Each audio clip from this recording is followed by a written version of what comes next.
Hello, everybody. My name is Lynn Gardner. I'm an environmental advocate out of Washington, D.C., best-selling author of Toilets, Taps, and Trash, and I'm glad to have a few minutes with you just to share some of the environmental concerns that we have in our world today. You know, as I go about my business of raising awareness, people will often say, what in the world is a big deal about water? Because I talk about water an awful lot. Well, you know, water is a very big deal. It's the most important nutrient for the human body. And unless we're, exposed to the right kind of water, this sucks.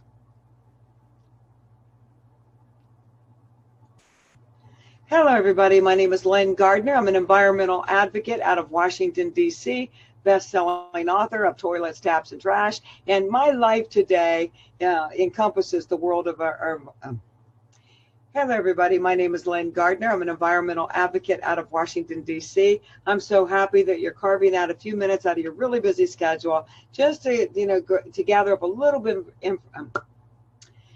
Hello, everybody. My name is Lynn Gardner. I'm an environmental advocate out of Washington, D.C. I'm the best-selling author of Toilets, Taps, and Trash, and I'm really super glad you're here. You know, as I go about raising awareness in the world today, I'm very passionate about the environmental issues that are impacting our children. So I do a lot of outreach there. And people will often say, what is the big deal about water? You know, because I talk about it a lot. Well, water is a very big deal. You know, it's one of the biggest deals you've got in the environmental world today. Why? Because we've got really big problems. You know, we look at water and we say, well, it's clear.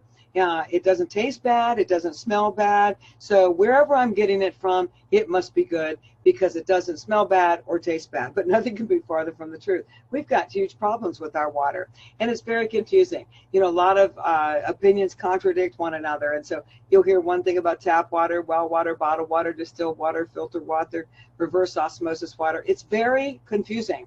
So what do people do? Well, they get so confused that they really decide, I'm not going to make any changes. I'm just going to sit right here and do what I'm doing. It's very confusing. So I'm going to lift the veil a little bit and kind of explain to you very simply about the problems you have with each one of those waters. But I do have to issue a warning here. This is a point of no return. You know, this information is not for the light at heart. Okay, so you're going to hear some things that maybe you've heard a little bit about before, some things that are so troubling, they're going to blow your mind. But, you know, I believe that with knowledge comes responsibility. So as our awareness is raised, we have an obligation to share what we know with other people, right? And after your awareness is raised about water, you're going to be compelled to make some very serious changes. I don't know what that's going to be. I don't know if you'll do what I do, and that's none of my business. But I guarantee you, you're going to be compelled to make some changes. You know, if you're the kind of person that prefers to wear blinders, you just don't like to think about bad stuff, like keeping your head in the sand, you don't care what it is you're drinking or how bad it is or anything else, then, you know, it's best that you just not proceed, because this call is not going to be for you. So what is the big deal about water? Well, Erin Brockovich thinks it's a pretty big deal. You know, if you're not familiar with Erin Brockovich, she was instrumental in the discovery of a massive groundwater contamination problem in Hinckley, California, where their local utility was dumping toxic waste on the ground. And the toxic waste on the ground made its way into the, to the water table and eventually through the tap of the residents of Hinckley. And they were seeing unbelievable levels of cancer, tumors, reproductive issues, all kinds of birth defects. It was unbelievable. So Erin Brockovich blew the whistle. She's still blowing the whistle today. And at that time in Hinckley, California, that was the largest environmental damage lawsuit in the history of America. I know it's a big deal. I've not only experienced a difference, I've spent a lot of time researching these environmental concerns, and I know there's a big difference. You must be thinking it's a big deal because you're likely taking steps to improve your water somehow. Most people are. You're already doing something, right, to be sure that you're drinking better water. Well, let me tell you something. Water is a huge deal. Without water, we die. And, if we can go for a long time without food, we go 3 days without water, we die. It's important stuff, right? Without healthy water, we get sick. The body is 70% water. It's 90% at birth. It's about 40% at death. Your brain is 85% water. Your blood is 90% water. Your focus, your major focus for health should be on water more than anything else. I'm not saying those things aren't important, but if you're, taking supplements, if you're exercising, if you're juicing, if you're doing all the above, and you're following it all up with water that's damaging or detrimental to your health, you're not doing a whole lot of good. Water is the most important nutrient for the human body, and it deserves the majority of your attention. If you don't get your water straight, you can't get anything straight. Well, let's, try to make sense of it by starting out with a little bit of history. People have been concerned about, having healthy drinking water forever. In fact, we've been looking for the fountain of youth almost since the beginning of time. Ponce de Leon discovered Florida looking for Bimini. Bimini was known to have a water source that they called a fountain of youth, that people were energized and they felt youthful and their ailments were going away. And so Ponce de Leon was set out for Bimini when he discovered Florida. But bottled medicinal water predates Americans' independence. In 1767, bottled water was sold for medicinal purposes from Jackson Spa in Boston for $1.75 a pint. I have never slowed down long enough to try to figure out how much money was $1.75 back then, right? Was it a week's wages? Was it a month's wages? I don't know what it was, but it was a lot of money. It was a small fortune for a pint of water. Well, those people weren't frivolous back then. Come on, they had to experience something. There was something about that water that would make them spend a small fortune to get a pint of it. Then by 1856, over 7 million bottles were being sold for medicinal purposes annually by Saratoga Springs. Imagine that. 7 million bottles in 1856. That was a lot of bottles of medicinal water. And then bottled medicinal water, all that sizzle for the bottled water thing kind of slowed down a little bit. When we had a massive marketing campaign to convince us that chlorinated municipal water was the best thing since sliced bread. And so we quit focusing on other sources of water and started drinking that. Well, that romance didn't last too long, because 1977, the World Health Organization had enough time to really research the tap water, the municipal water systems, what chemicals were necessary to make them all work. And they looked at all the chemicals that were known to cause cancer and disrupt hormones. And they said, man, are we going to have a train wreck? It is going to be the end of our health in America. We've got to do something about the chemicals. That was 1977. Perrier was brilliant. They saw that fear factor thing as an opportunity, and they launched a $5 million campaign in the United States for their imported water. And the timing couldn't have been better, because you see, the yuppies like that whole lifestyle thing. Now, I was one. I know what I'm talking about. We liked setting trends and, that lifestyle thing. I remember I didn't even like Perrier, but everybody that was cool drank Perrier. If you went out to lunch, you went out to dinner, you ordered Perrier for image purposes only. And so Perrier hit a home run when they set out with that at the perfect time. And the rest is history. That's when the nightmare really began. It began with Perrier's marketing campaign. So the $64 question is, can water make you sick? Well, of course it can. We're all familiar with waterborne viruses like malaria, typhoid fever. But do you know that the water you're drinking could be making you sick very slowly and very suddenly? You don't even see it coming. Well, your water is absolutely making you sick if it's acidic, which means if it's doesn't have the right pH balance that the body needs, if it's laced with chemicals, if it's known to have, carcinogens, cancer-causing chemicals, right? If it's stored in plastic bottles, and here's a news flash for you, there's no such thing as a good plastic.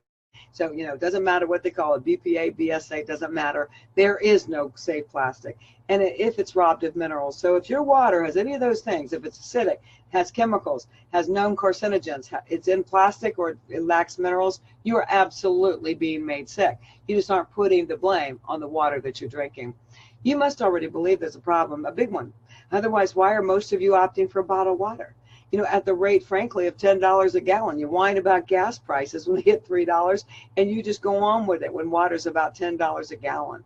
The average American spends $640 per year per person.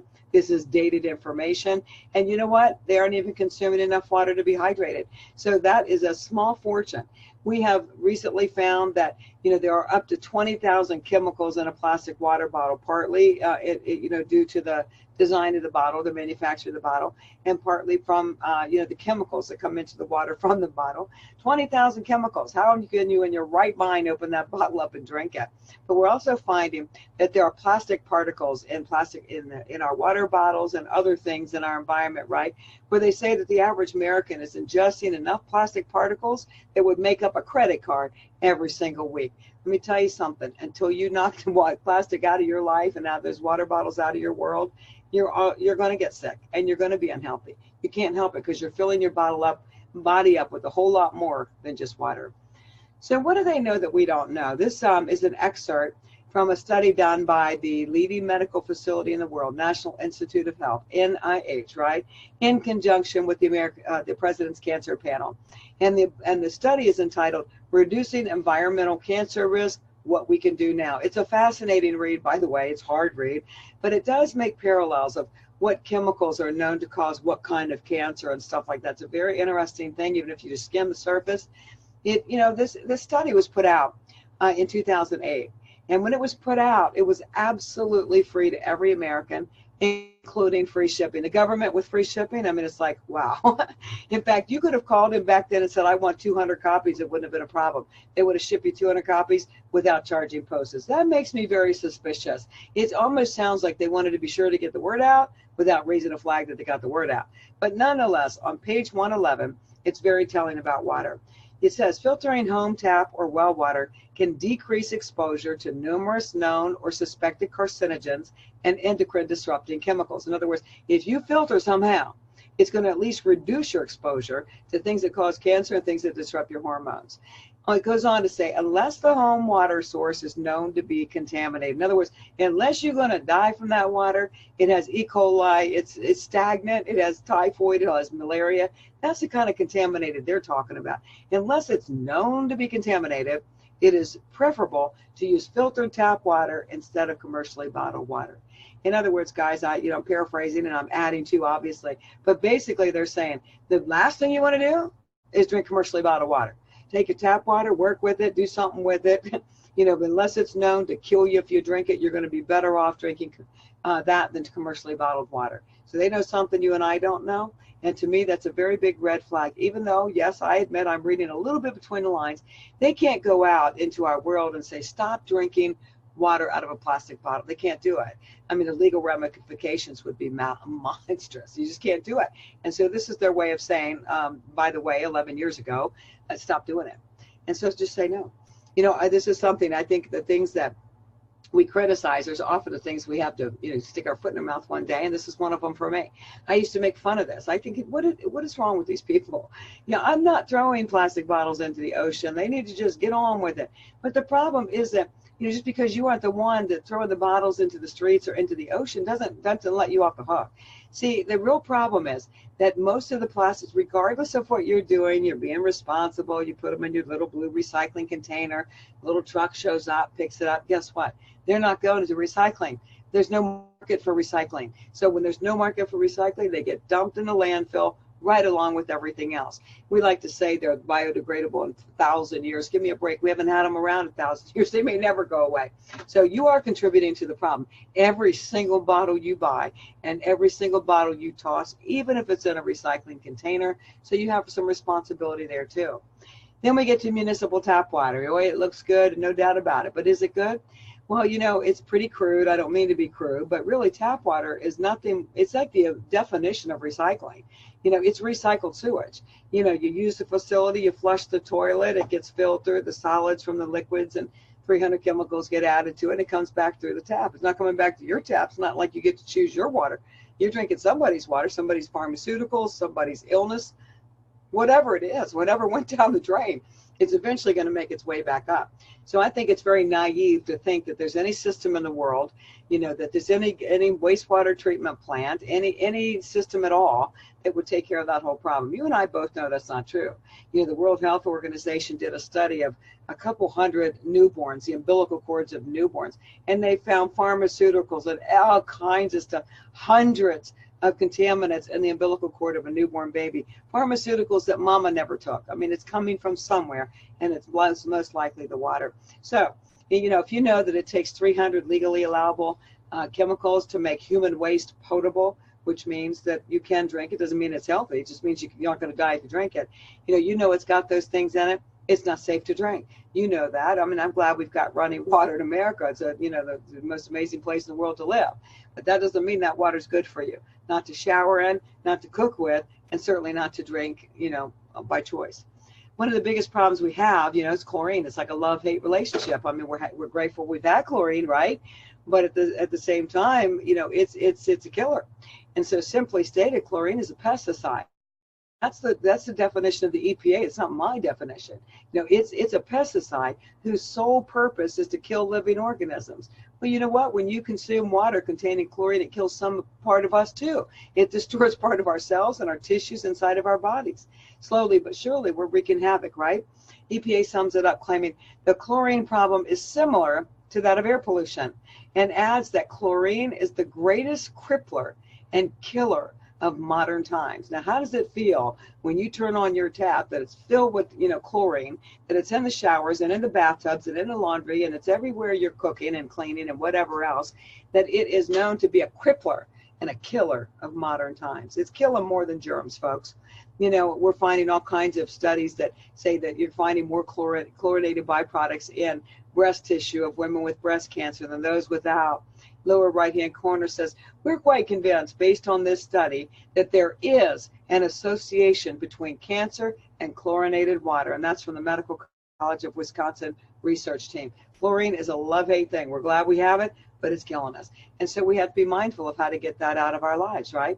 We're glad it works in a wastewater treatment plant. By the time it comes into your home, it needs to be gone. Reverse osmosis, wow, talk about overkill. Reverse osmosis, when it was first developed, if you will, it was developed for industrial purposes. It was never, ever intended for human consumption.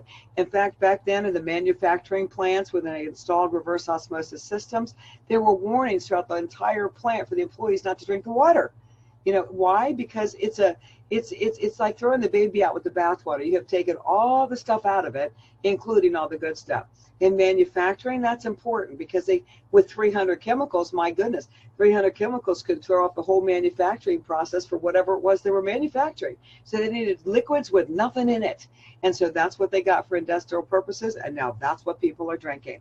Not only is it throwing the baby out with the bathwater, but it's removing all the minerals. Listen, the reason that water works for our human body is that, the minerals help it create electrical impulses that keep us moving. And so if you take all the minerals out, guess what? Body won't live without them. It'll just rob itself.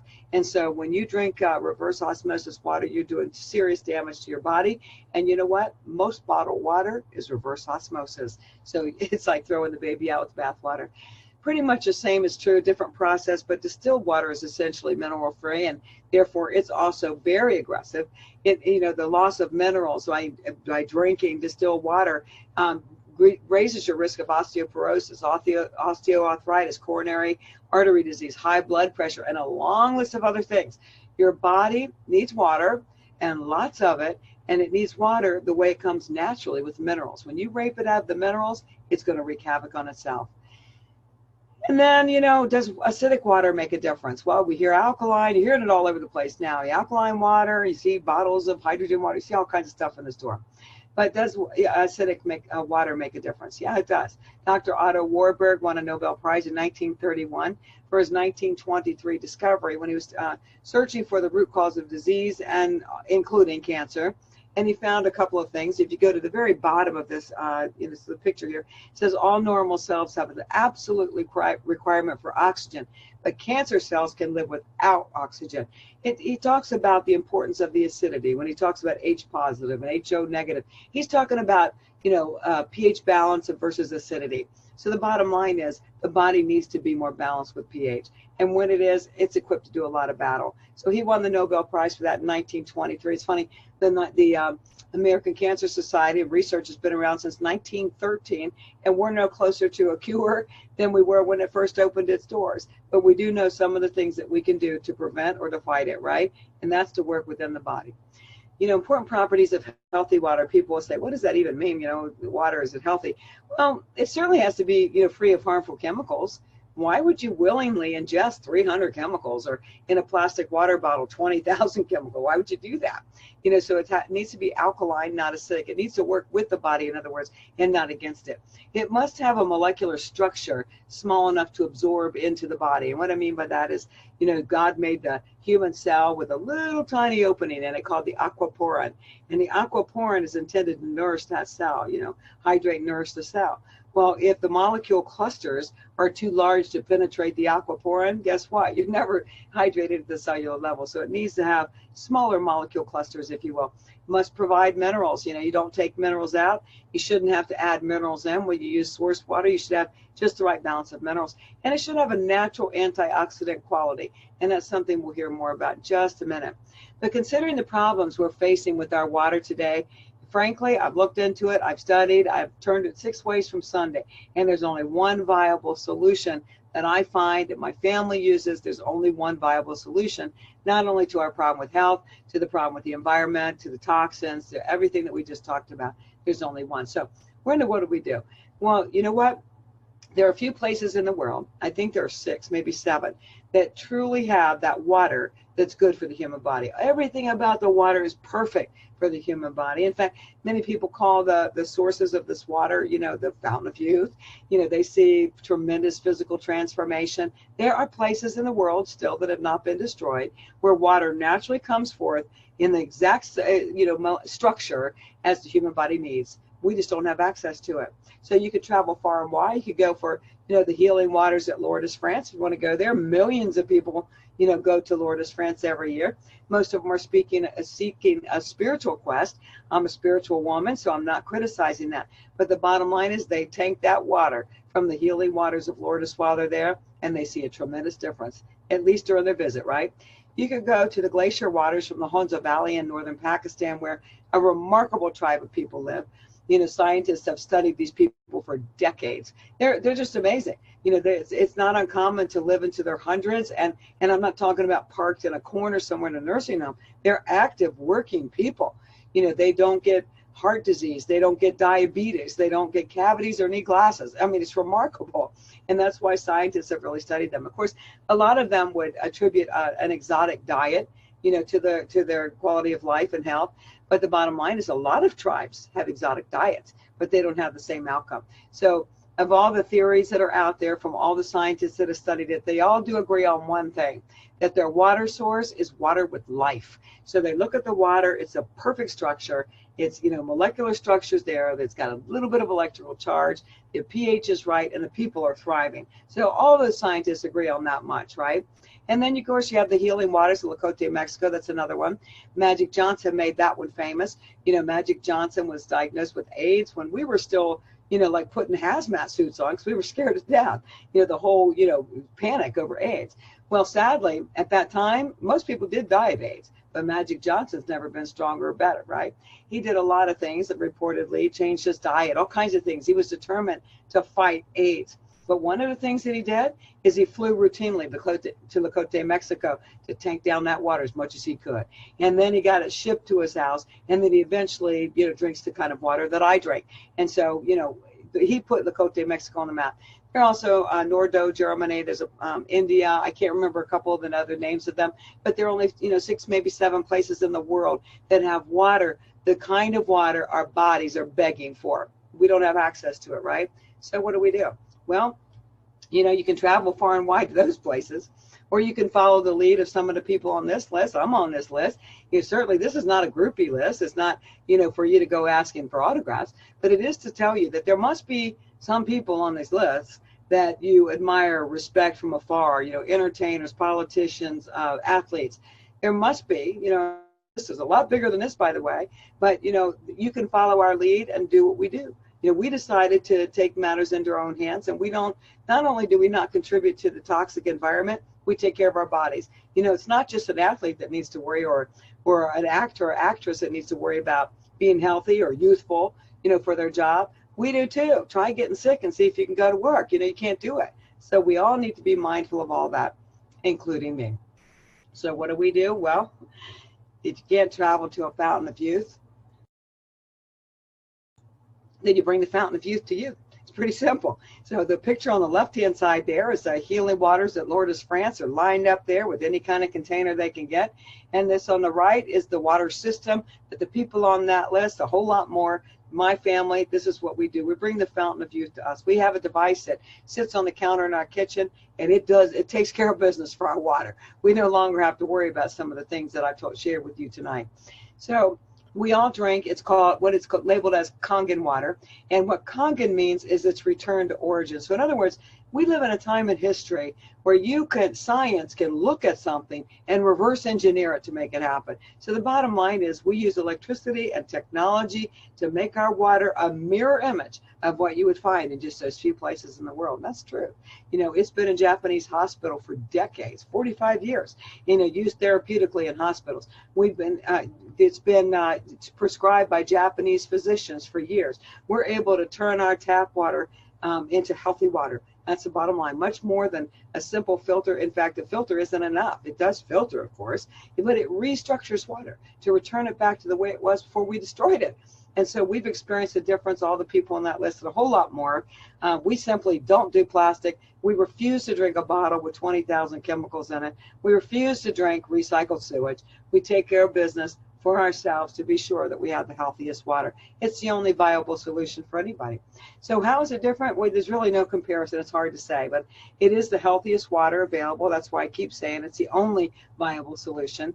It is because of the electrical process it goes through. Scientists will refer to it as disassociation of water. So in other words, it's like when lightning strikes water in nature, it disassociates the molecule clusters. They become smaller because of it. And so that's what happens with electricity, with this technology. The molecule clusters are dramatically reduced for efficient hydration.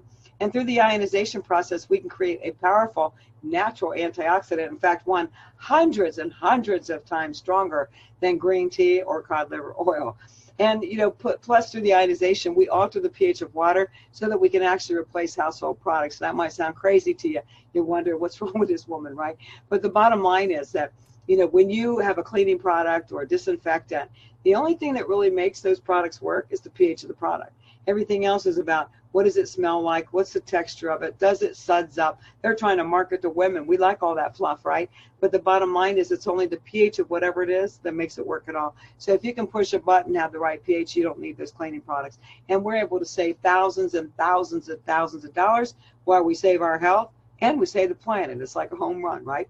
And don't be fooled. There's all kinds of things you can do out there. Don't go get a Brita filter and think it's going to perform like an ionizer. Don't get a Berkeley and take everything out of your water, and just because it's cheap, you think it's the best. It's not going to perform the same.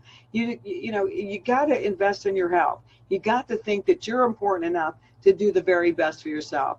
It's the strangest thing I've ever seen when we come down to health or environmental things, how people will just balk at spending money.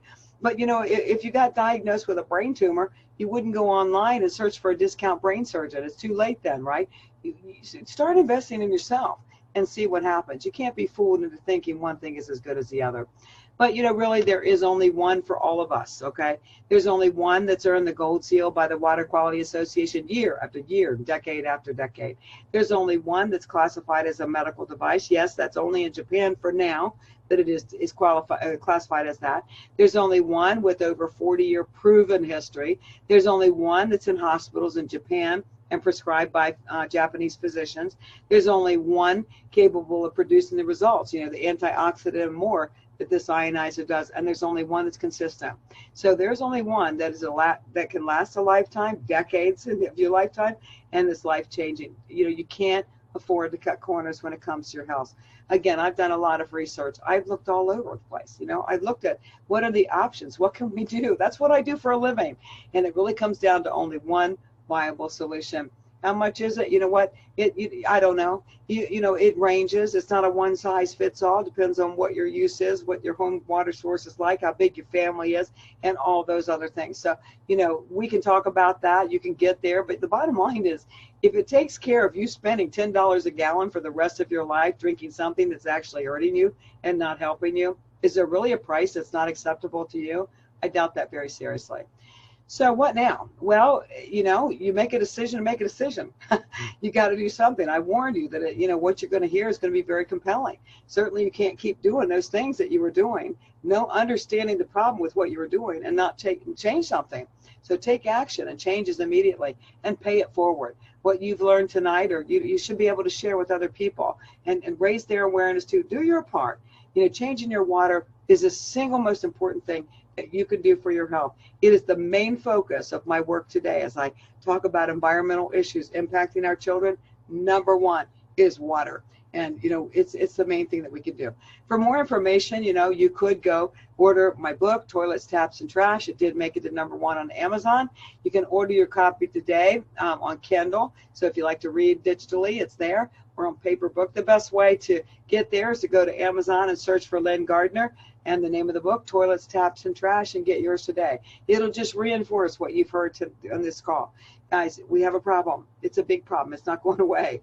It's not just a problem for the environment. It's a problem for all of us, and it's definitely a problem for our children, who are much more vulnerable and susceptible than we are. And, you know, what I do is a mission.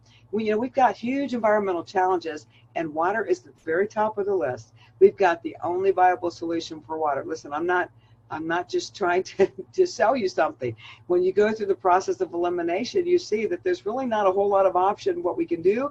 And I know that I've got the only viable solutions, the only thing my family will be drinking for generations. So if you like the idea of joining a meaningful and frankly lucrative mission, I'm always looking for people, good people that are passionate about making a difference in the world.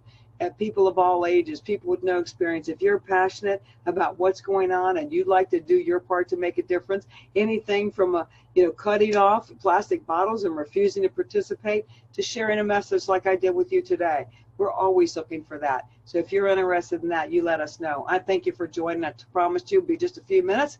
I hope that you appreciate the information shared with you. I hope that you'll be making some changes, because I think you're being compelled to do something. So please pay it forward. Thanks for tuning in. Bye-bye.